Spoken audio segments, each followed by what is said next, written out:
Spoken mate. I haven't thought about flying for a long time.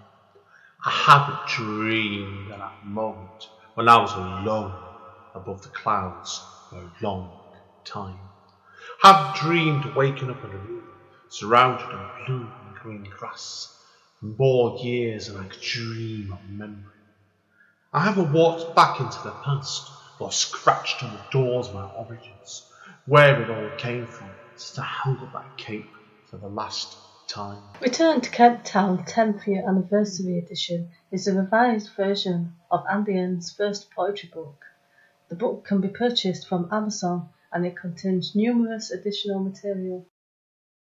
Spoken Label. Hi, it's Andy N from Spoken Label. Thank you today for streaming or downloading another episode of Spoken Label.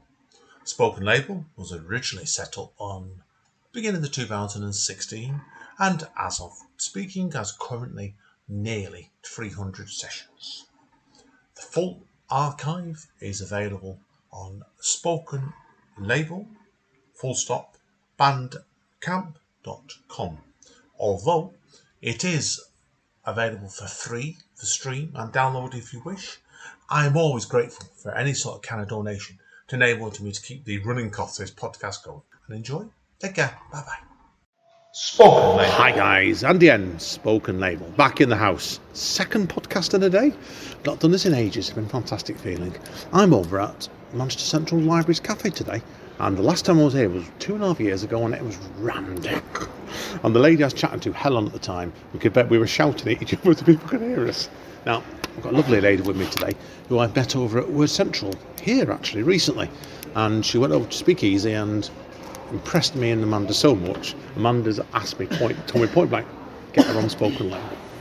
So, young lady called Quigley, and she's absolutely loved it a bit. So, Quigley, obviously, we're not making you blush anymore. Do you want to, obviously, would you like to introduce yourself to everybody? Tell them, look a bit about where you're from originally, and we'll start from there. Sure. I'm Quigley Cryan Brockbank. I'm from Essex originally, but I've been living in Manchester for a while now.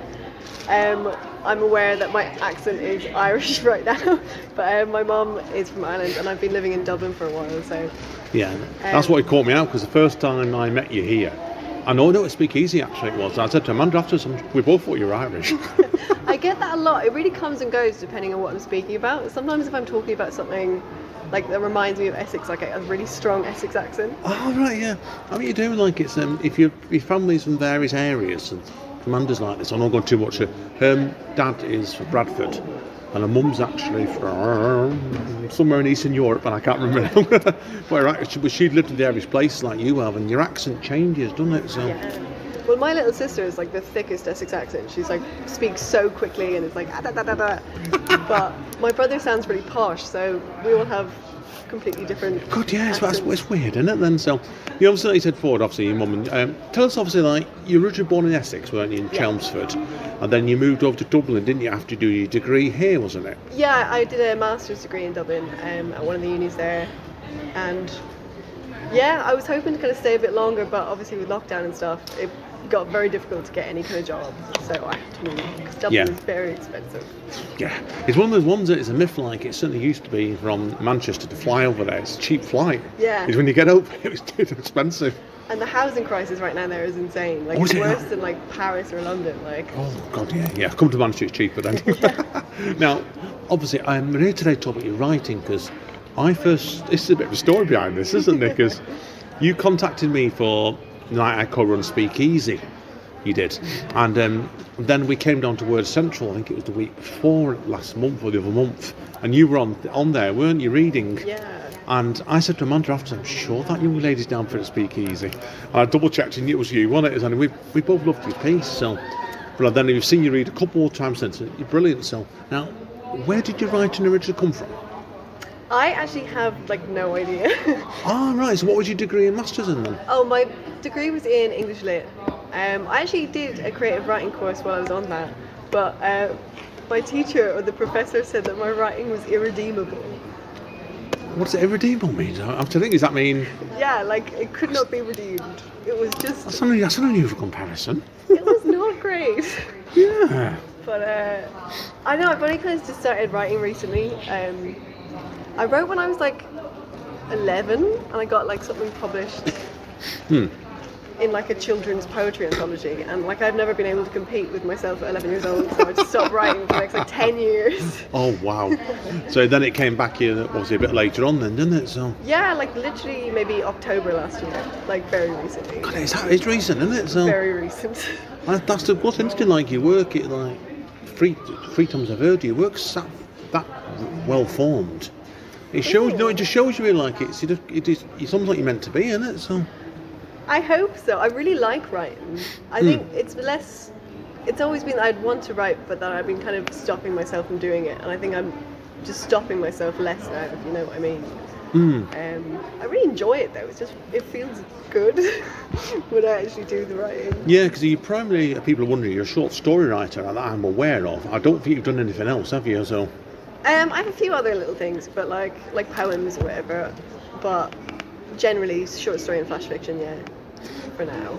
For now, yeah, I mean, it might change. It might change, right? So now, obviously, I've got to ask you the question. Obviously, we were talking off mic before. Amanda spotted.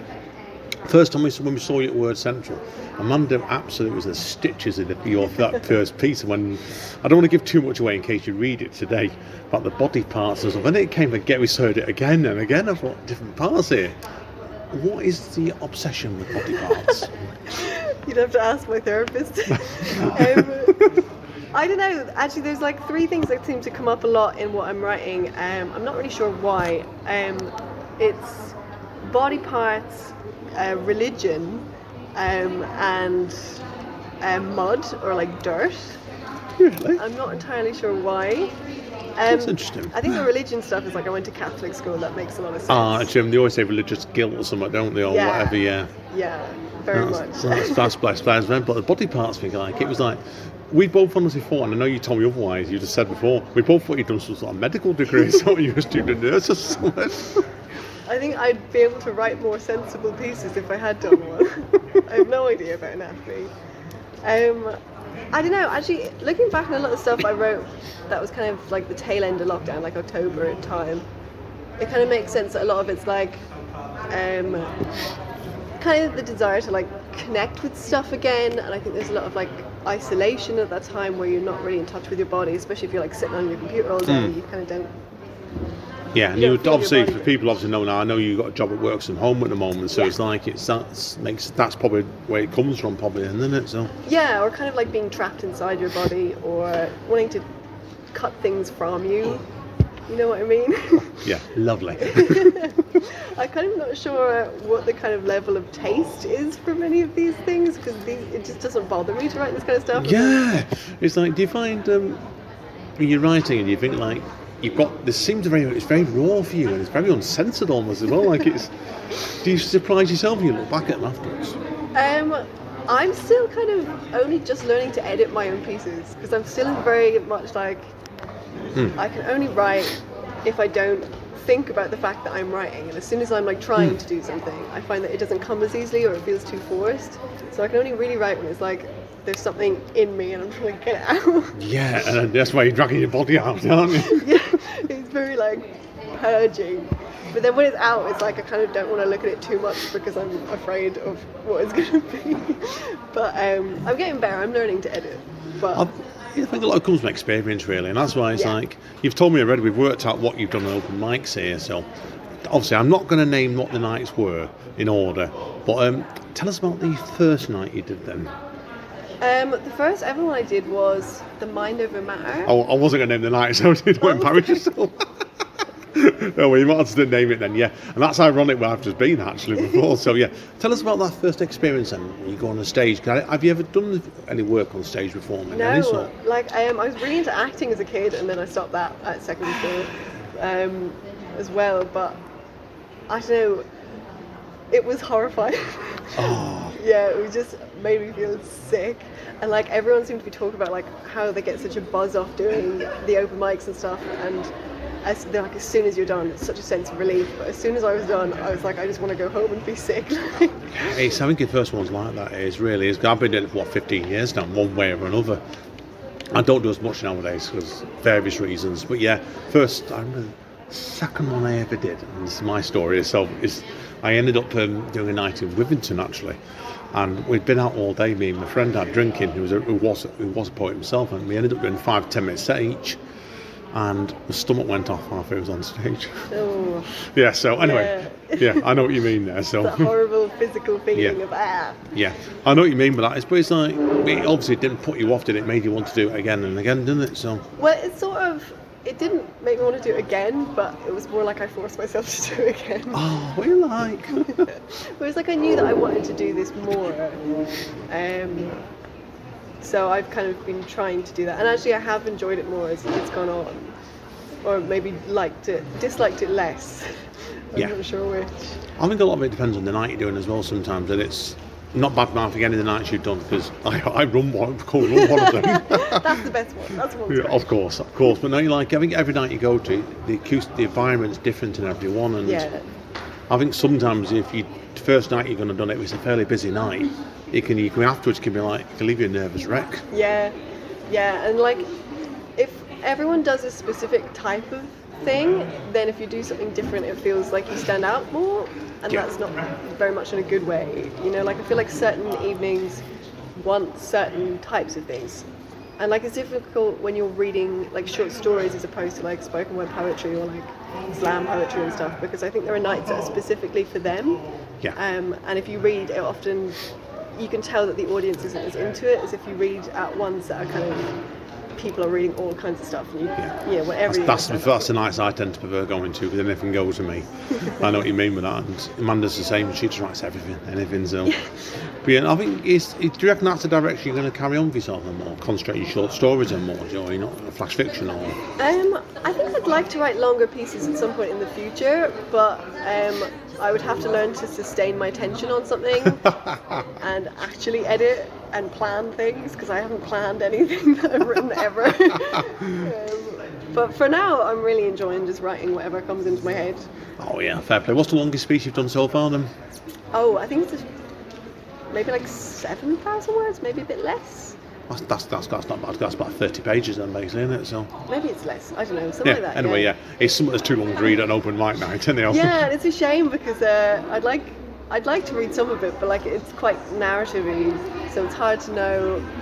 I'm not sure if an open mic night would be the best location for it, but I'm not sure if there is a place where you can just go and read a rather long short story. No, that'll take you about 20 minutes probably, wouldn't it? So Yeah, save that till you get hour-long slots somewhere. I'll have to start my own night where it's just very long things. Well, that's a good thing. So poachers at the open mic circuit in Manchester and the spoken word side is you can set your own night up quite easily if you wanted to, couldn't you? So wait and see, as I would say. So now I don't want to obviously go on too long for you today. Quickly on there, obviously this chat side, because I know you're still getting to grips with it for yourself, really, aren't you? So could you see yourself writing a novel in the future? I'd love to. That would be really good. We'll have to see. Wait and see. Yes. Now I'm going to want to talk about obviously your style of writing before we conclude then.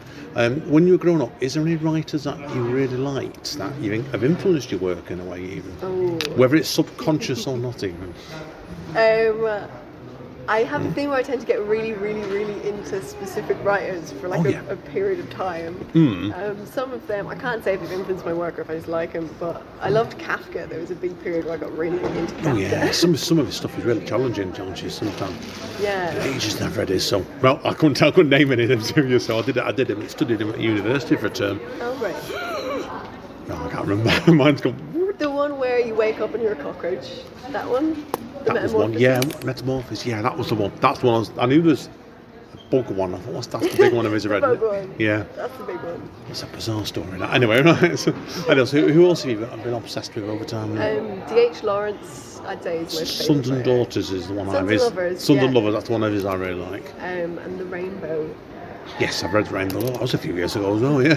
But he also has a lot of kind of God, mud and body parts, so I don't know. Yeah, so I think that's not a bad comparison to your work actually, because I can see it a little bit in places. Well, That's so flattering. Little D.H. Lawrence wrote for a long time, didn't he? So He's written so many pieces. Yeah. He's also a very problematic person, but I think tell me an opinion on this. Do you think a lot of the great writers are problematic in a way, aren't they? So I think a lot of people are problematic, and a lot of writing tends to be unfiltered in a way that you might be more filtered when you're trying to say things that aren't kind of just pulled out of you. Yeah.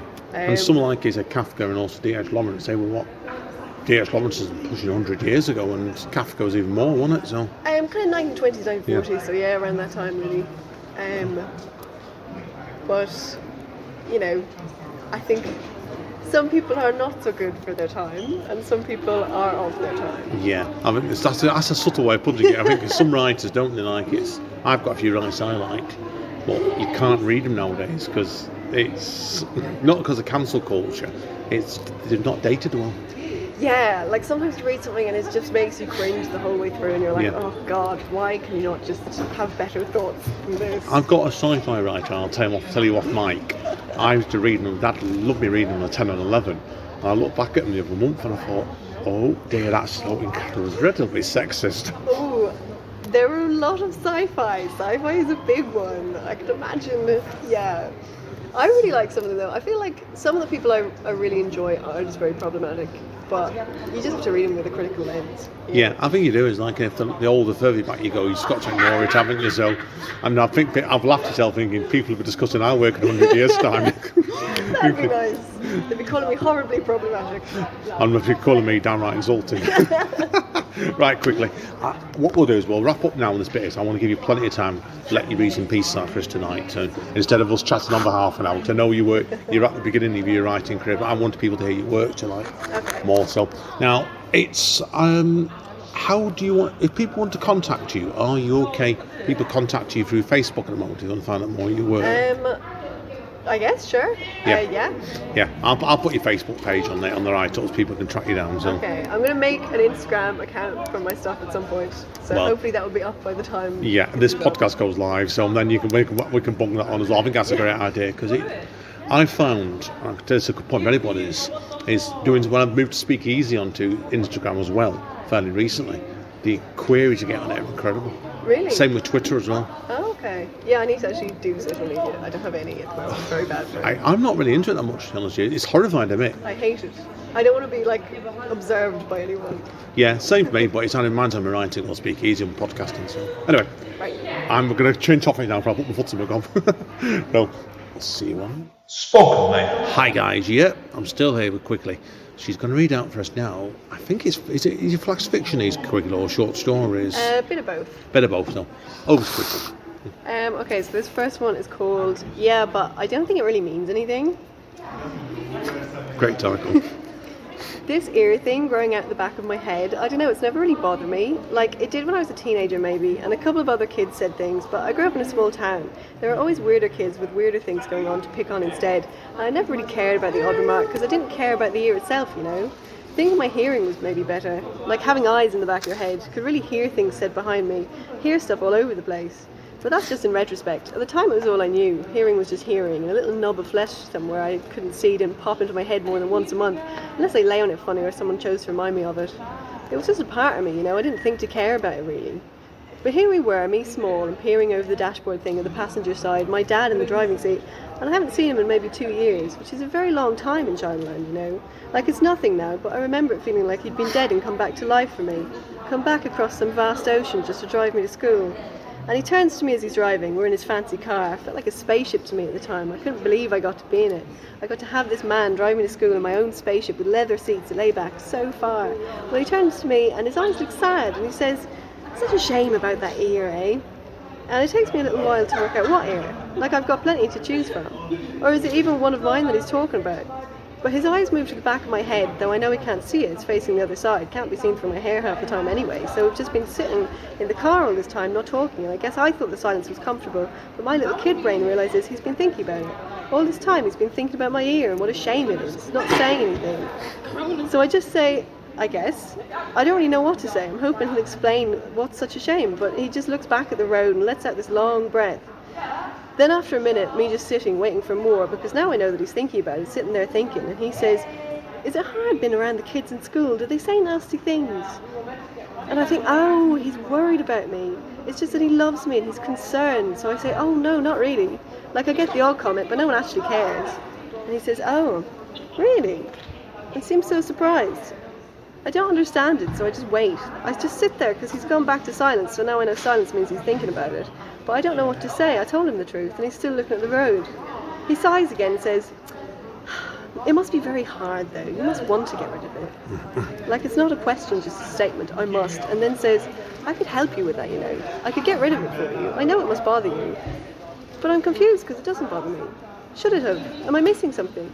I say, "Not really, it's just normal for me." And my dad says, "Not really, so it does bother you at least a bit. You don't have to settle for normal, you know, when you can fix things, you can do better.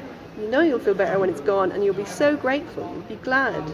And again, I don't really know what to say, but I feel like he's wrong. I feel like I don't want to get rid of it. It's my ear. I need it. I grew up for me. I grew up myself, so I swell myself up and I say, "No, I don't want to get rid of it. I like it. It's me." And Dad says nothing. We sit in silence the rest of the ride home. Then when I'm in bed that night, I hear him arguing with my mum. Not loudly. He never argues loudly, but she's loud, so I know he's speaking calm and quiet and measured again, and for whatever reasons, she's just going crazy at him. I wish he would just calm down. I'm trying to sleep. And now I must have been asleep because I'm woken up and I know it's night time still because it's dark and the crack between the curtains, and my father's here in my room. He's come especially just to see me. But I pretend to still be asleep so I don't blow it and make him leave, and he creeps over to me and I see he's carrying the scissors from the kitchen drawer, and very, very quickly, it's so fast I don't realise until after it's happened, he's cut it off, my ear, he's cut it off with the scissors. It's in his hand now and I'm bleeding and it hurts. And I start to cry and he soothes me and strokes my hair until I feel better, and he puts the plaster on the cut where my ear was and tells me I did so well. Aren't I glad now it's gone? Don't I feel so much better now it's gone? And as he pats my hair I do feel better. So I nod and he smiles, and then he goes to leave, dropping the ear in the bin near the doorway like it's an ugly little thing, and I go back to sleep. I don't know how to react to that. I'm not going to ask, was that a true life incident? It wasn't. What made you, obviously, I'm interested in knowing atmosphere, first of all. I don't want to go into the content of the story much, because it's obviously brilliant itself. What made you want to actually come up with a title like that? Because that's a really quite wordy title. I just really hate writing titles. And my friend said it was reminded her of a conversation that you'd have in a pub with someone who doesn't realise that what they're saying is actually kind of a big deal, and they're just like, "No, I don't think it means anything." So I was like, "That'll do, I'll use that." It's tremendous anyway, so, okay. On to number 2 then. This is called Words Confessed by St. Peter in the Dirty Leather Booth of a Pub Last Week. I'll be asking you for that title again afterwards. Go for it. Another wordy one. And as I left for the party, my mother called out to me, "Before the clock crows thrice, you will deny thyself 3 times tonight." I laughed at her as I closed the door behind me. The party was alive, surrounded by friends. There was warmth in the air and love in every breath. After midnight, I found myself talking to a new guy, and drunk, I tried to make him out. He seemed sweet and kind, tall among the party's murk. He told me stories, and I noticed his face was wide open. I opened mine in return, and we stood there in communion, 2 sets of eyes passing secrets between them. He handed me the unbroken thread of his body, and I held it, floating with the excitement of such trust. But as I went to bring forth my own, to tie the 2 together, I realised he'd gone. I was standing alone and exposed, himself across the room, his eyes flat and glassy, the shutters of his face pulled tight. And as the clock struck 1, I wondered what I had said or done to change him. I wondered if he had looked at me like that at all. But the night was young and the party in motion, so I moved with it. Feeding friend and stranger alike, I felt myself in flow. There was plenty of love in me to go round. My body fizzed and I moved about the room in a cloud of joy, myself and my fellow men, when I found myself, somehow, stood next to him again. Determined not to be fooled twice, I was charming yet closed. I flowed forth only so much as I would with any other, but surprised, I found he looked at me with pity. A priest he stood before me, and I told me of the neat order of his emotions. He did not leak like I did. He did not burst and bubble in a manner I would learn to control when I was older. Calm and certain, serene in his better comprehension of the world and the body, as the clock struck twice, I thanked him for his wisdom. I fell to my knees before him, and he helped me down, but as no flesh passed between us, only the knowledge of order and control, only the unlearning of myself. With the second chime still echoing, I returned to the party a monk. I passed between the revellers now, taking sins, dispensing wisdom. I did not flow into them as I had, but I heard their woes, and they thanked me. Each face upturned to me in a pain I did my best to ease from my distinct and ordered tower. Unblemished by my gut, I gave advice I felt objective. And yet, when I moved about the throng, strange bubbles formed within me, rising up from below and searching desperately for a surface at which to break. I ignored them as I had been trained, until, as the mass grew and grew, the dam broke and an unbridled torrent burst forth from my throat, battering my teeth. Ashamed, I tried to hide such disorder, but the congregation cried out in joy. At last, they cried, and let forth their own outpouring, till the room was drenched in laughing. We danced together in the rain, a body of people connected in our restriction as in our relief. I felt myself alive again and flowing among the party, but something was not right. A friend poured fondness in my ear. We are not the ones for whom your tongue hungers. Doubting and afraid, but feeling myself in motion, I nodded and turned to him who had so bridled me. But before I could open my mouth to flood him, I saw I was talking to a different man, a third person who did not recognize me. His eyes held open to another's who did not notice me. And as the clock struck 3, my words withered inside of me. I had nothing to say, for how could I feel such a torrent for one so wholly unconnected? How could I hold such violent feeling for a man who did not ever, seen anything within me? We'd been strangers all along. How could I have formed such strong beliefs? What strange pathology within me had so desperately wanted to see otherwise? The rest of the party simply passed. I did not know how I felt or who I saw, for I had become nothing. I looked upon the earth with deadened eyes, and saw very little of those I loved. When I returned home, I cried out to my mother, "Mother, what has become of me? There is something wrong here, but I cannot find its origin." She looked at me with smiling forgiveness. "Ah, my love, you have denied thyself. You have effaced thy body." "No," I said to her, confused. "No, I don't think that's it." Excellent. I really like the ending of that one there. I don't think I've heard that one before. Actually. I've heard the first one. I knew the first one. Yeah. I've not heard that one. I love the ending there. So you can give me the title of that again, because I've got the Catholic guilt bit in that. That's all I'm going to say there. So that's called Words Confessed by St. Peter in the dirty leather booth of a pub last week. I'm going to get you to write all these down for me, because I don't work. My brain doesn't work that quick to write them down. It's a long one. The other titles are shorter, I swear. Good. Okay, as we've got absolute loads of time still, do you want to go into the third piece when you're ready? Sure. This is a short one called A Fungus on the Face of God. Ooh, more Catholic guilt. A lot of God and body parts, I don't know why. There are roots growing out of the bottom of your feet. Long, thin, white hairs trailing deep underground. I've always felt them, but they're so fine they're hard to see. Shifting strands that slide through the earth unnoticed. They're like nerves to me. I flinch each time they meet each other. Feel each impulse travel through me. I'm like a tooth. I feel other people's too, grazing mine as we pass. Sometimes I am sure we have become entangled, and the nerves of theirs have been felt as the nerves of mine. The pain of this is almost unbearable. I don't know where they lead to, but I like to picture the convergence as a heaving mass of matted roots breathing somewhere in the core of the earth. Or perhaps they're more fungus, letting us leak out their spores for them as roaming, fruiting bodies. I used to find the thought comforting, the earth holding us to her, leashed as wanton children. It's harder to hate the others too when you feel their roots near you, when you know them to be but your brother fungus growing on the face of God. Lately though, I am not so sure about the roots. They have been pulling at me.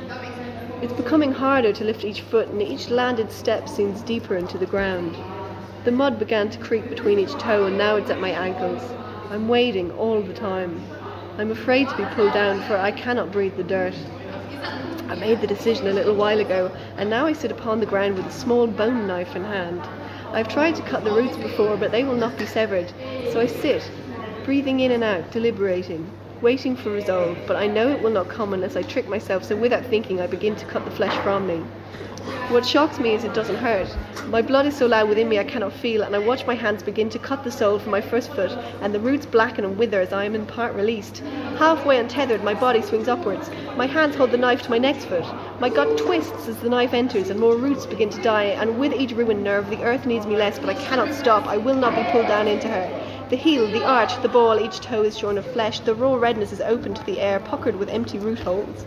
As the knife nears the last sad fibre, I am hanging almost completely upwards from the earth. The root screams as it tries to hold me alone, but I end it, pushing the knife through and clear, and I grasp at the ground to hold myself still to the earth, but the grasp my fingers clutch is weak and rips under my weight. Then I am falling into the gaping blue mouth that is the sky. Bloody hell. Yeah. I'm scared of you now. It's incredible, that one, the graphicness of that. I just want an adult one of this podcast. It's an odd one. It's not my most marketable piece. Yeah.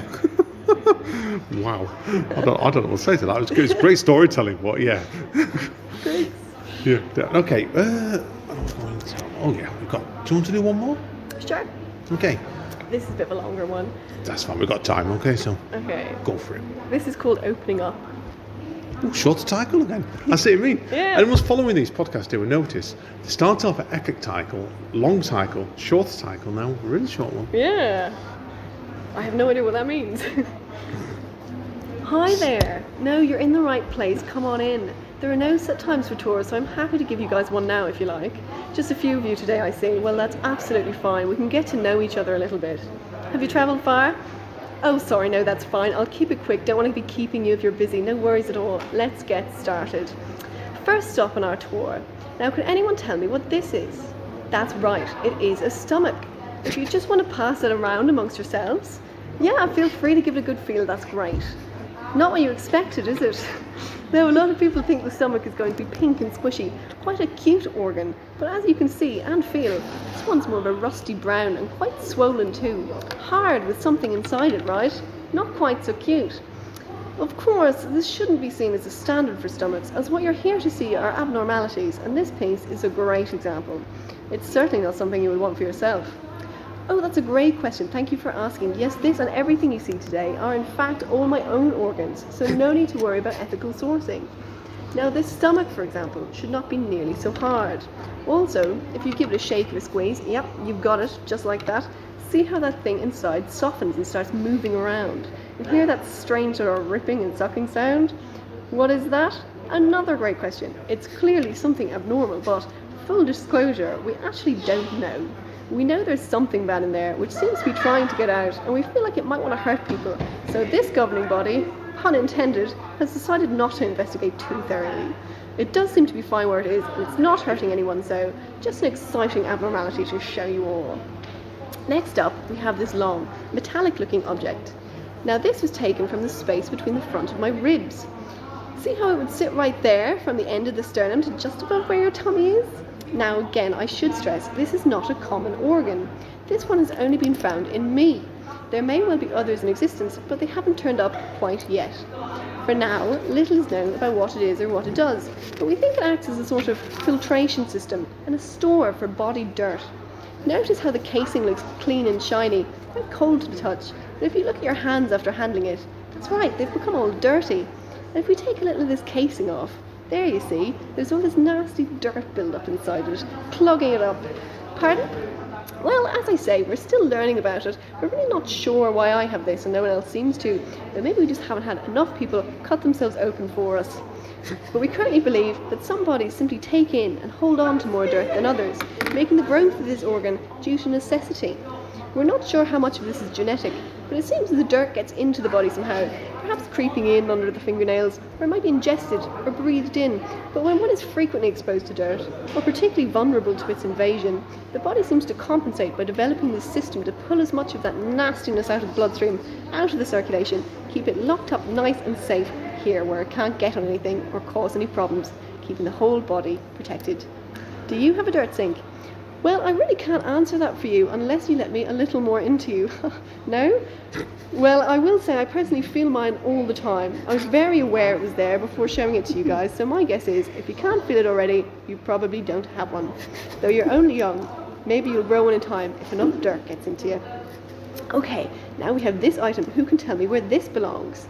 Oh, good guess, but not quite, I'm afraid. Yes? I've heard that suggestion before, but no. What if I told you this organ is a clencher? It pulls a small group of muscles into constant crushing contact. No guesses? Come on guys, do you even have organs? Just a joke. Of course these are abnormalities, so they can't be too popular. This is another of my own little creations. Maybe my body just needs more help holding on to itself. The little pincer looking thing here actually goes deep in the throat, and if it's working properly, keeping an eye on our little friend in the stomach, it creates an almost constant feeling of nausea, as if something horrible deep inside you wants to get out, and something very tight and strong knows to keep it in just where it should be. Now this organ is my personal favourite, I'll admit, because at the end of the day, it keeps us all safe. The restriction of this one does have side effects. It can be hard to breathe or speak, for example, but it's all for the best if it keeps everything in its proper place. Oh, I'm sorry, you're right, I completely forgot about the time. Could you stay for one more? I'll skip some of the lesser ones, the spine holes, etc. I've been saving the best till last. Sorry? Oh, haha, I've had that asked before, but actually no, surprisingly few abnormalities in that region, or they would be included in the tour.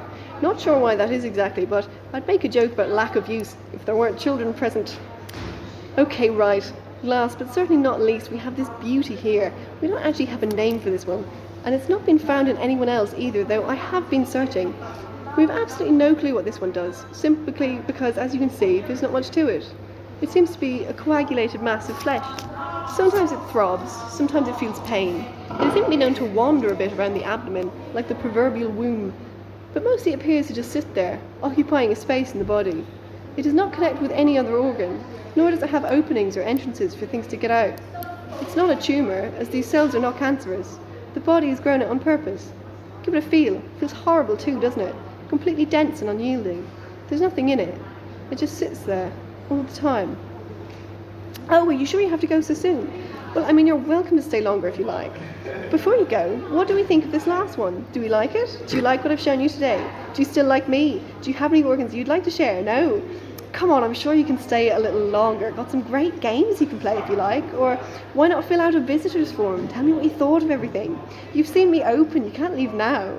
Look, I can search for more in me too, quickly before you go. Maybe you like the new ones more. Why don't we look together? No? If you're worried about me, I can sew myself up whenever I want. There's literally no limit. It doesn't hurt at all. It's fine. Look, are you sure you won't? Can't I? Fuck. Brilliant. Brilliant. And I do remember that piece. you don't tend to forget that one, that's all I'm going to say. Fantastic. And I've really enjoyed this today, Quigley. Thank you. Thank you again today. Definitely want you on board again if you stay in the Manchester area, and please do. I'm hoping to. So I've got a few suggestions that last week, and I'll talk about off mic, to be honest with you straight. It's been tremendous. Thank you today. Thank you very much. As Don Callis always says, guys and girls at Impact Wrestling, or formerly of Impact Wrestling, stay safe and stay over. And we'll see you all next time. Spoken, mate.